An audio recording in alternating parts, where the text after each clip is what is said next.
사람들은 살려고 합니다. 그것도 잘 살려고 합니다. 행복했으면 좋겠고요. 돈이 많았으면 좋겠습니다. 그리고 온 식구가 머물 수 있는 그럴듯한 내 집 하나 정도 있었으면 좋겠다. 그런 바람이 우리에게 있습니다. 또 나보다는 내 자식이 더 잘 살았으면 좋겠고, 남한테 싫은 소리 듣지 않고 살았으면 좋겠습니다. 어디 내놔도 이제 부끄럽지 않은 자식들이 되어서 멋지게 얘가 제 아들입니다, 제가 제 딸입니다 라고 자랑했으면 좋겠습니다. 그런 자식들과 주말에는 따뜻한 시간을 보내며 편안한 주말을 보냈으면 좋겠습니다.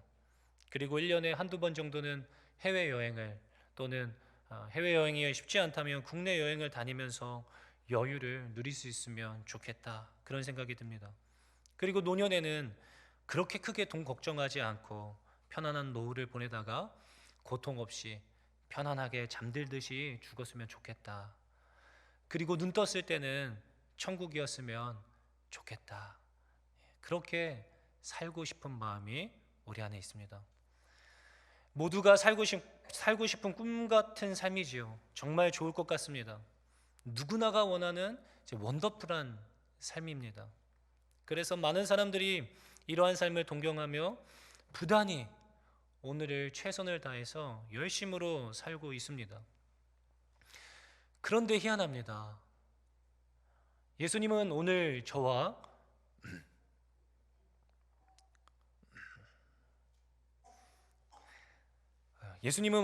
여러분들에게 이렇게 말씀하십니다. 내가 진실로 진실로 너에게 이르노니 한 알 밀이 땅에 떨어져 죽지 아니하면 한 알 그대로 있고 죽으면 많은 열매를 맺느니라. 살지 말고 죽으라는 것입니다. 너가 죽어야 한다. 그래야 남들이 산다. 죽어라. 내가 진실로 진실로 너한테 말한다. 너가 죽어야 돼. 죽고 싶지 않습니다. 어느 누가 죽고 싶겠습니까? 살고 싶습니다. 잘 살고 싶어요. 내 자식들과 내 가족들과 함께 보란 듯이 잘 살고 싶습니다. 그런데 예수님께서 다시 한번 우리에게 말씀하십니다. 마가복음 8장 34절로 35절 말씀입니다. 무리와 제자들을 불러 이르시되 누구든지 나를 따라오려거든 자기를 부인하고 자기 십자가를 지고 나를 따를 것이니라. 누구든지 자기 목숨을 구원하고자 하면 잃을 것이요 누구든지 나와 복음을 위하여 자기 목숨을 잃으면 구원하리라. 누구든지 이것은 농담이 아니라 진짜입니다. 자기를 부인하고 자기 십자가를 지고 나를 따를 것이니라. 제자들만을 말씀하시는 것이 아니라 누구든지입니다. 누구든지가 계속 반복되어지고 있습니다. 누구든지, 이곳에 앉아있는 누구든지 정말로 나를 따르고자 한다면 자기 십자가를 지고 자기를 부인하고 나를 따라와라. 여러분, 십자가가 무엇입니까? 우리가 생각하는 고상하고 거룩한 그런 어떤 십자가를 말씀하시는 것이 아닙니다. 당시 예수님께서 십자가에 달리시기 전이기 때문에 그 십자가의 어떤 거룩한 의미조차 그 사람들은 생각조차 상상조차 못했을 것입니다. 그냥 그 십자가, 예수님께서 말씀하신 그 십자가는 사형 도구였습니다. 사형 도구. 그것도 당시에 가장 참혹한 사형 도구입니다. 사람들이 생각만 해도 끔찍하여서 인상을 찌푸리는 그런 거 이야기 꺼내지 말라고, 그렇게 이야기할 정도로 참혹한 사형 도구 틀이었습니다. 오늘말로 이야기하자면 누구든지 나를 따라오려거든 자기를 부인하고 전기 의자를 지고 나를 따를 것이니라. 누구든지 자기를 부인하고 작두를 가지고 나를 따를 것이니라. 자기 작두와 자기 전기 의자입니다. 그것을 뭐 하는 데 쓰는 것일까요? 자기를 죽이는 데 쓰라는 것입니다. 그래서 바로 이어 말씀하시는 것입니다. 누구든지 자기 목숨을 구원하고자 하면 잃을 것이요 누구든지 나와 복음을 위하여 자기 목숨을 잃으면 구원하리라. 이것은 예수님이 그냥 하신 말씀이 아니라 진짜입니다. 죄송하지만 아까 서두에 나눈 세상 사람들이 원하는 세상 사람들이 추구하는 그런 원더풀한 삶을 살기 위해, 나와 내 가족이 더 잘 살기 위해 믿음 생활하는 분들이 이곳에 계시다라면 자기 목숨을 잃게 될 것이다라고 하나님 분명히 말씀하시고 계십니다. 절대 살 수 없습니다. 오히려 죽게 될 것이다. 예수님 말씀하셨습니다. 누가복음 16장 19절로 21절 말씀해 보면 예수님께서 한 비유를 들어 말씀해 주셨습니다. 그것은 바로 한 부자와 나사로 이야기입니다. 한 부자가 있어 자색 옷과 고운 베옷을 입고 날마다 호화롭게 즐기더라. 그런데 나사로라 이름하는 한 거지가 있어 헌데투성이로 그의 대문 앞에 버려진 채 그 부자의 상에서 떨어지는 것으로 배불리려 하며 심지어 개들이 와서 그 헌데를 핥더라. 부자는 성공한 삶을 살았습니다. 세상 사람들이 이야기하는 성공이죠. 열심히 살았고 남들이 꿈꾸는 삶을 이루어냈습니다. 그래서 멋진 집에서 멋진 옷을 입고 사람들을 초대하여서 파티를 벌이면서 호화롭게 삶을 누리며 즐겼습니다. 많은 사람들이 그 사람의 삶을 동경하였고 부러워했습니다. 그런데 그와 대조적으로 그 부자의 대문 앞에는 허기진 배를 채우기에 급급한 거지 나사로가 있었습니다. 이 이야기의 결말은 우리 모두가 아는 것처럼 부자는 지옥에 가게 되었고 거지는 천국에 가게 되었다는 이야기입니다. 부자의 잘못이 무엇이었을까요? 그것은 바로 무관심이었습니다. 죽지 않고 살았기 때문이었습니다. 부자가 살았기 때문에 거지가 죽었습니다. 만일 부자가 죽었더라면 거지는 죽지 않고 살 수 있었을 것입니다. 사랑하는 성도 여러분, 우리의 삶은 죽는 것입니다. 반드시 죽어야 합니다. 힘들고 고되고 하고 싶지 않고 나도 누리고 싶고 먹고 싶고 편하게 살고 싶지만 죽는 것입니다. 죽어야 돼요. 그러나 그 죽음에는 비밀이 숨겨 있습니다. 내가 죽으면 고되고 힘들고 불행할 것 같지만 나의 죽음 안에서 예수 그리스도를 만나게 되는 것입니다. 예수님이 내 삶에 나타나시는 것입니다. 내가 죽음으로 예수가 이 땅에 살아나는 것입니다. 갈라디아서 2장 20절에 내가 그리스도와 함께 십자가에 못 박혔나니 그런즉 이제는 내가 사는 것이 아니요 오직 내 안에 그리스도께서 사시는 것이라. 이제 내가 육체 가운데 사는 것은 나를 사랑하사 나를 위하여 자기 자신을 버리신 하나님의 아들을 믿는 믿음 안에서 사는 것이라. 이 죽음의 신비를 경험한 자들만이 기쁨으로 죽음의 자리에 자신의 온 삶을 내어 던질 수 있는 것입니다. 피곤하고 힘들지요. 왜 안 힘들겠습니까? 그런데 예수님이 그 자리에 계시니 기쁨인 것입니다. 행복하지요. 내가 죽고 예수님이 나의 삶 가운데 살아나시니까. 저는 일주일간 죽음으로 예수로 사는 자들을 만나고 왔습니다. 모두 죽은 것 같은 삶을 살고 있지만 누구보다 행복하고 누구보다 확신에 차 있으며 누구보다 자유했습니다. 제가 그곳에서 지내는 동안 속으로 가장 많이 했던 생각이 무엇이었느냐면 이게 어떻게 가능할까? 저도 목회를 사역을 계속 해온 목회자로서 어떻게 이게 말이 될까? 어떻게 이럴 수 있지? 정말 성경에 기록되어져 있는 어떤 초대교회의 부흥의 현장 그리고 각 현지 교회들이 세워지는 은혜의 현장들을 보고 왔습니다. 그곳에서 신학을 공부한 현지 필리핀 분들이신데요, 필리핀 학생들이 전도사님, 목사님들이 되셔서 이제 파송되어서 교회를 개척하고 개척한 교회에서 사역을 아주 열심히 하고 있었습니다. 그분들은 20대 후반, 30대 초반의 청년 또는 부부가 되어서 그 사역을 감당하고 계셨습니다. 어린 아이들만 100명, 200명이나 되는 그 어린 아이들을 끌어안고 기쁨으로 확신에 차서 사역하는 모습, 여러분들 상상이 되십니까? 그 목사님들의, 전도사님들의 나이는 그렇게 어림에도 불구하고 옆에 돕는 교사분들이 계시거나 부장지사님, 다른 어떤 돕는 자들이 있는 것이 아닙니다. 그렇게 한두 명의 젊은 청년들이 그곳에서 썩어지고 있었습니다. 깊은 숲속에서 또 외딴 섬에서 치열하게 자신의 삶을 썩어지고 죽고 있었습니다. 매 토요일마다 주일 아침마다 죽을 써서 동네 아이들에게 죽을 나눠주는 사역을 그 개척교회에서도 하고 있었습니다.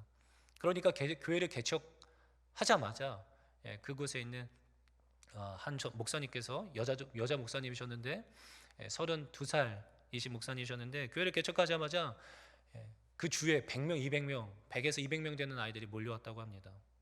그 죽을 먹으려고. 그래서 매 주말마다 토요일마다 주일날 아침마다 그 죽을 만드는 거예요. 그리고 주일에는 복음을 전하는 것입니다. 주중에는 학교에 와서 신학을 가르치기도 하고 공부하고, 그리고 다시 주말에는 교회에 가서 그 아이들을 끌어안고 전심으로 그 귀한 사역을 감당하고 있었습니다. 누가 그럴듯한 월급을 그 친구들에게 줄까요? 그 전도사님들 한 달 생활비가 우리나라 돈으로 2만 5천 원이라고 하셨습니다. 2만 5천 원으로 한 달을 사시는 것입니다. 그래도 기쁨으로 그 사역들을 감당하고 있었습니다. 그 수많은 어린 영혼들을 끌어안고 그 귀한 사명을 감당하고 있었습니다. 제가 보니까 그 산골짜기에 사는 그 아이들에게는 이 사역자들이 유일한 희망이었습니다.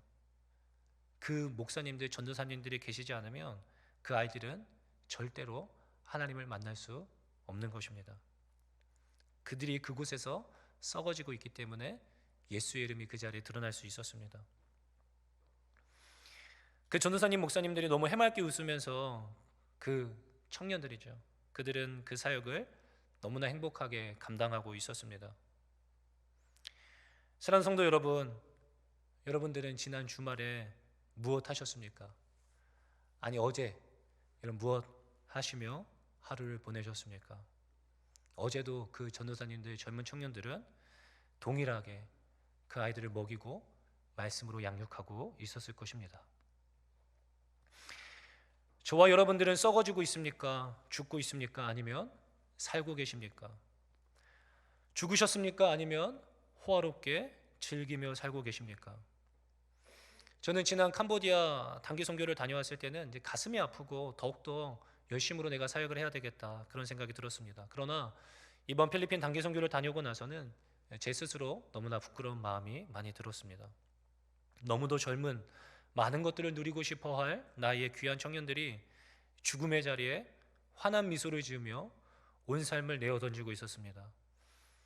그리고 자신은 썩어질지라도 많은 영혼들을 살려내고 있었습니다. 그 수많은 어린 생명들이 그들 때문에 생명을 얻고 있었습니다.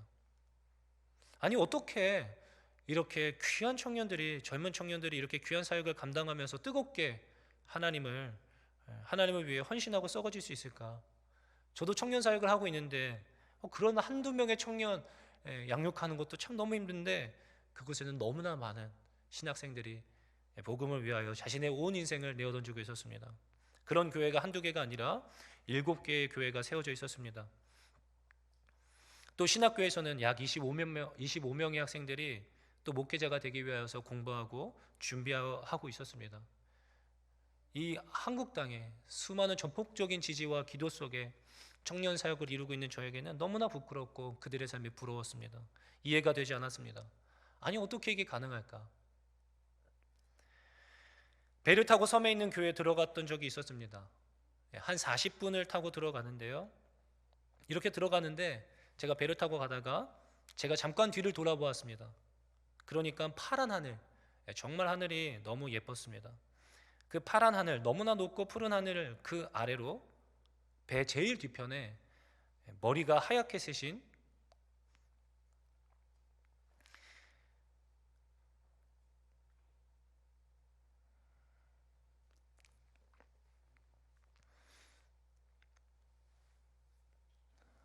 죄송합니다. 배 제일 뒤편에 머리카 이렇게 하얗게 새신 예수님이 그곳에 앉아 계셨습니다.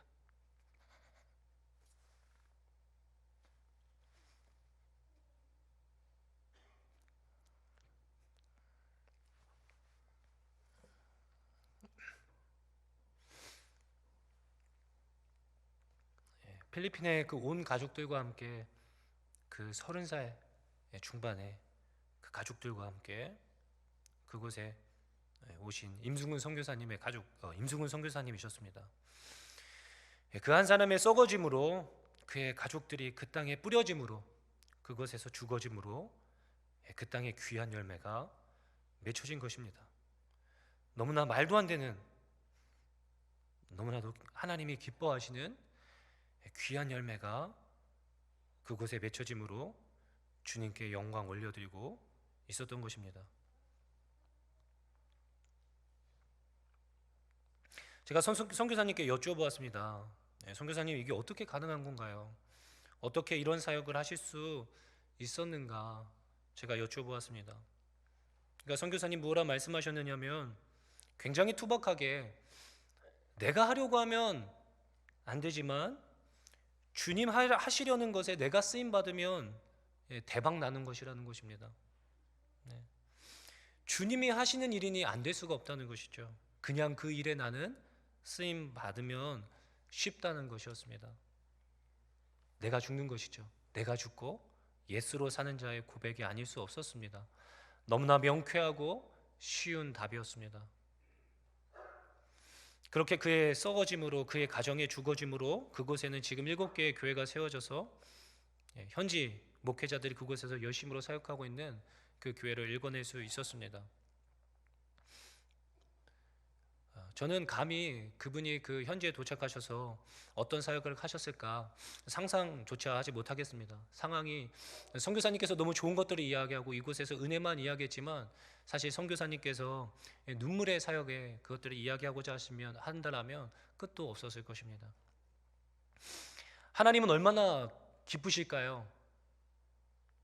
마지막 날 그 임승훈 선교사님을 비롯한 그의 가족들과 그곳에서 젊음을 내어던지며 수고하고 있는 그 귀한 전도사님들과 목회자들이 하나님 앞에 섰을 때 하나님께서 얼마나 그들을 수고했다고 잘했다고 칭찬해 주실까요?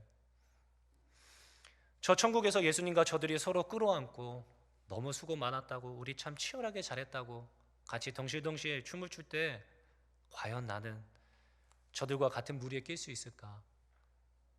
이곳에 와서 김종화 목사님 같이 와서 우리 같이 기뻐하자고 하더라도 제가 부끄러워서 감히 그 자리에 낄 수 없을 것 같은 마음이 들었습니다. 저희를 돌아갈 때 공항 바래다 주신다고 이제 임승훈 선교사님의 아들 임평환 목사님과 또 두 분의 그 현지 목사님 전도사님이 함께 동행해 주셨습니다. 1시간 30분 내지 한 2시간 정도 걸리는 거리였는데요. 이제 저희들 공항 바래다 주는데 그 전도사님 두 분이 필리핀 분들이신데 뭔가 봉지 같은 걸 하나씩 손에 들고 계셨습니다. 그래서 제가 그거 뭐냐고 물어보니까 한 분은 음료, 커피였는지 주스였는지는 모르겠습니다. 근데 그것을 하나 테이크아웃 하셨어요. 근데 그분이 29살이신가 그랬는데 결혼한 자신의 아내, 그분도 목사님이셨습니다. 그분에게 갖다 주려고 한다는 거죠. 테이크아웃한 그 주스 한 1시간 반가량 가야 되는데 그걸 사서 손에 들고 계셨어요. 봉다리에 들고. 또 한 분의 여자 전도사님은 손에 들려있는 게 뭐냐고 물으니까 빵이었습니다. 제 손바닥보다 조금 더 큰 빵이었는데 그거 하나 사셨어요. 그래서 그거 뭐 하시려고 사셨냐 물으니까 가서 자기 조카들 주려고 한다는 것입니다. 그래서 조카랑 같이 사시느냐 물으니까 조카가 같이 산다는 것입니다. 결혼하지 않으셨는데 그래서 조카가 몇 명이냐 그러니까 4명이라고 하시더라고요. 그럼 몇 명이 같이 사냐 그러니까 10명의 식구가 같이 산다고 하였습니다. 거기 대부분 그러시더라고요. 근데 제 손바닥만한 빵 한 조각을, 빵 한 덩이를 사신 것이었습니다. 근데 저는 그걸 왜 사셨는지 알겠더라고요. 왜냐하면 그분들은 저희들하고 평소에는 쉽게 먹을 수 없는 좋은 음식을, 저녁 식사를 함께 먹었기 때문입니다. 미안하기도 하고 가족들 생각이 났을 것 같다는 생각이 들었습니다. 잠언의 말씀에 보면 채소를 먹으며 서로 사랑하는 것이 살찐 소를 먹으며 서로 미워하는 것보다 나으니라. 많은 떡 한 조각만 있고도 화목하는 것이 제육이 집에 가득하고도 다투는 것보다 나으니라. 여러분, 세상에는 절대 불가능한 이야기죠. 마른 떡 한 조각 있는데도 화목하고 채소를 먹으면서도 서로 사랑할 수 있는 이유, 그것은 내가 죽고 예수님이 사실 때 가능한 삶입니다. 그들은 그렇게 금유수 한 잔, 또 빵 한 덩어리를 가지고도 너무 기뻐하였습니다. 그것이 참된 평안과 행복이고 자유입니다. 사랑하는 성도 여러분, 어느 누가 보란 듯이 멋지게 살고 싶지 않겠습니까? 내 자식 좋은 대학교 보내고 좋은 것 입히고 좋은 것 먹이며 고생 안 시키고 평안한 삶을 보장받는 그런 삶을 누가 마다하겠습니까?